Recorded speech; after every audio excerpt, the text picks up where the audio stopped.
வக்ஃப் திருத்த சட்டத்தை திரும்பப் பெற வலியுறுத்தி கோவை குனியமுத்தூரில் எஸ்டிபிஐ கட்சி சார்பில் கண்டன ஆர்ப்பாட்டம் நடைபெற்றது. விவரங்களோடு செய்தியாளர் மோகன் இணைகிறார். மோகன், இந்த வக்ஃப் திருத்த சட்டத்துக்கு எதிரான போராட்டத்தில் என்னென்ன முழக்கங்கள் எழுப்பப்பட்டன? எவ்வளவு பேர் கலந்து கொண்டாங்க? விரிவான தகவல்கள். நாடு முழுவதும் வக்ஃப் திருத்த சட்டத்திற்கு எதிராக இஸ்லாமியர்கள் பெரும் போராட்டத்தை முன்னெடுத்திருக்கிறார்கள். ஜனநாயக ரீதியாக நடைபெறும் இந்த போராட்டத்தில் அவர்கள் இந்த வக்ஃப் திருத்த சட்டத்தை திரும்ப பெற வேண்டும் என வலியுறுத்தி வருகிறார்கள். அதன் ஒரு பகுதியாக கோவை குனியமுத்தூர் பகுதியில் எஸ்டிபி கட்சியை சார்ந்த ஆண்கள், பெண்கள் உள்ளிட்ட பலரும் திரண்டு கருப்பு உடை அணிந்து கருப்பு பலூனை வானில் பறக்கவிட்டு தங்களுடைய போராட்டத்தை எதிர்ப்பை தெரிவித்திருக்கின்றார்கள்.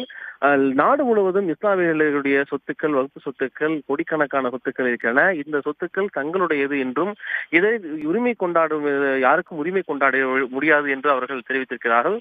குறிப்பாக பாஜக ஒன்றிய அரசாங்கத்தில் தன்னுடைய ஆட்சி அதிகாரத்தை கைப்பற்றிய நாள் முதல் சிறுபான்மை இஸ்லாமியர்களுக்கு எதிராக தொடர்ந்து பல்வேறு ஒடுக்குமுறைகளை கையாள்வதாக அவர்கள் குற்றச்சாட்டியிருக்கின்றார்கள். இந்த வகுப்பு திருத்த சட்டத்தை பொறுத்தவரையில் வக்ஃப் திருத்த சட்டம் என்று கூட அவர்கள் சொல்லாமல் வக்ஃப் திருட்டு சட்டம் என்று அவர்கள் தெரிவித்து தங்களுடைய போராட்டத்தை முன்னெடுத்திருக்கின்றார்கள். ஒன்றிய அரசாங்கம் இந்த சட்டத்தை திரும்ப பெற வேண்டும் என வலியுறுத்தி அவர்கள் தங்களுடைய போராட்டத்திற்கு அவர்கள் செவிசாய்க்க வேண்டும் என்று தெரிவித்திருக்கிறார்கள்.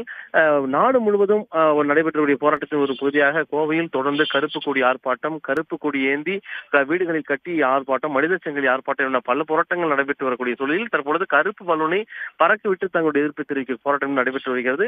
நான் ஏற்கனவே குறிப்பிட்டது போல இந்த வக்ஃப் திருத்தத்துக்கு எதிராகத்தான் அவர்கள் தங்களுடைய போராட்டத்தை முன்னெடுத்திருக்கின்றார்கள். இந்த சட்டத்தை திரும்ப பெற வேண்டும் என்று வலியுறுத்தி போராட்டத்தில் முழங்கியிருக்கின்றார்கள். நன்றி மோகன், விவரங்களை வழங்கியமைக்காக. உடனுக்குடன் செய்திகளை தெரிந்து கொள்ள சன் நியூஸ் பெல் ஐகானை கிளிக் பண்ணுங்க.